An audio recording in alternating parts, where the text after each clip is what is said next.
I'm Mark Levis at the International Workshop on Acute Leukemias in Barcelona, 2019.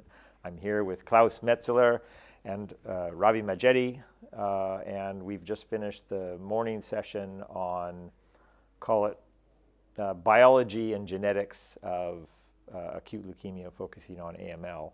And Ravi, I'll start with you. We grew up with this concept of the leukemia stem cell, and we've been chasing it for years, but now maybe it's beginning to be turned on its head, are the things that we learned. So talk more about how that is changing now. Well, I definitely think that the concepts of stem cells in acute AML in particular, are very much different than the original observations. There's more complexity. There's complexity around the immunophenotype and how definitive that is in terms of identifying and isolating leukemia stem cells. And there's complexity around the disease itself, and the genomics and the functional diversity of cells and subsets within AML. I think the concept of leukemia stem cells is still an important one, an important lens with which to view AML. Not all of the leukemic blasts are the same, and why that heterogeneity exists, how it relates to the biological features of the disease, and most importantly, how it relates to therapy, are still really important questions. So it sounds like the models are appropriately advancing. I think we're going to have to get smarter with our models of studying stem cells.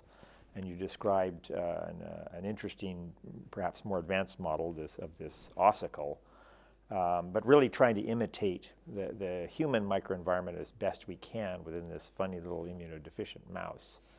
But I think the data you showed, I think, was really eye-opening, that as we sort of suspected over these last few years, boy, anybody can grow up to be a leukemia stem cell these days, practically. Well, the relationships of the different subsets of cells in AML is definitely more complex than what we know to occur in normal blood development. And there can be a lot more developmental diversity among the cells, a lot more interchangeability in their functions. And like I always say, the arrows that are one way in normal hematopoiesis, when we draw our schematics, are definitely potentially more dotted lines or potentially two-way arrows when we get to leukemia. And that's not surprising when you think about how deranged they are from normal blood development. And Klaus, this intersects heavily with this whole concept of clonal hematopoiesis, and really the two areas are obviously intertwined. You presented data, pretty much implying what we've been learning over the last few years. As we age, everybody's bone marrow is slowly getting pretty bad in different ways. And how does this reflect how we're going to, what are the treatment implications of this, I guess, is what you outlined. Again, I brought up maybe an allogeneic transplant donor having an old marrow, but just do we need to stamp out every little clone that we see, like a cockroach? They're scurrying to within the bone marrow. I mean, how is this going to change what we do? Yeah, it's really puzzling, and actually, for me, for someone who's doing genetic diagnostics in AML, it even starts before you think about treating a patient. I mean, when Ravindra Majeti's group and others brought up that concept of pre-leukemic stem cells a couple of years ago, we all got very excited because we thought, we will be able to screen for pre-leukemia just as we screen for colon cancer. And we have a clear implication for, let's say, preventive therapies to catch those patients early and stop them from developing AML, essentially. But now what we are learning is that the more closely we look with very sensitive assays, basically almost everyone above a certain age seems to have clonal hematopoiesis. And then the question becomes, how do we really define the risk and identify who will progress to some sort of malignant phenotype before we can even think about treating them? That's where I think we need to do the work first. Yeah. But then, of course, we have. I think we have two different implications. The first is in healthy individuals who have high-risk mutations, and some of them are actually targetable. Think about IDH inhibitors or spliceosome modulating drugs. You could think about early interventions. But then we also see that these pre-malignant, pre-leukemic clones persist after chemotherapy. So you're using your targeted therapy to swat this stem cell, but oh wait, that's the stem cell, and so that one doesn't have the mutation. And so I actually was thinking, Ravi, when you were talking of the scene from this Harry Potter movie where they were trying to grab this golden cup.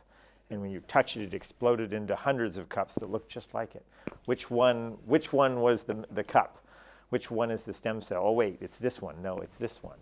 And so the clonal hematopoiesis, is that in the stem cell? Well, actually, it could be in two different stem cells, one with this clone, one with that clone.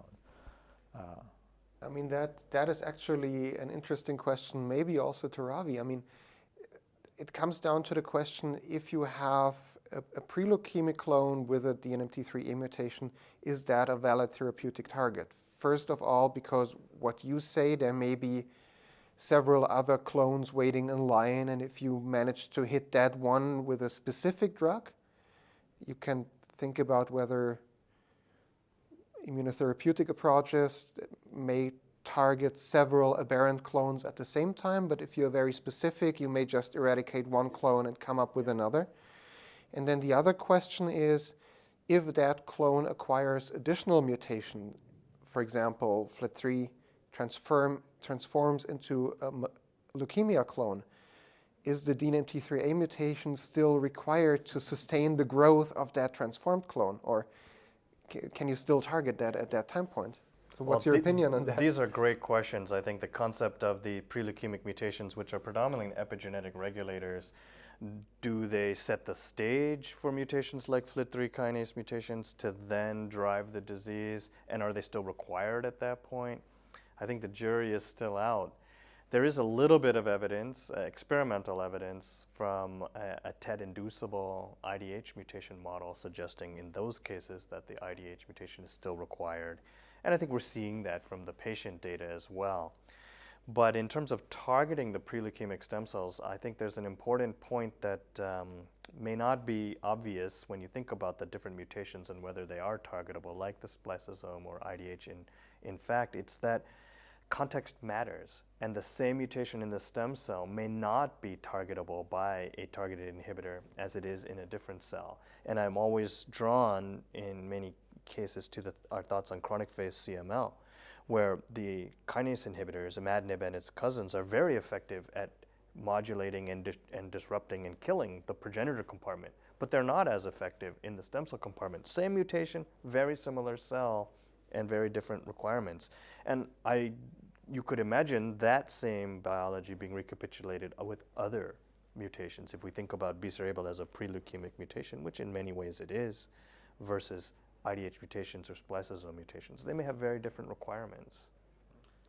We're beginning to get a glimpse of the chaos going on within the marrow, stem cells, clonal hematopoiesis, but I think we're still getting, we have a much better picture than we did 5 and 10 years ago. We're beginning to actually see how this all works. I think it's actually pretty exciting.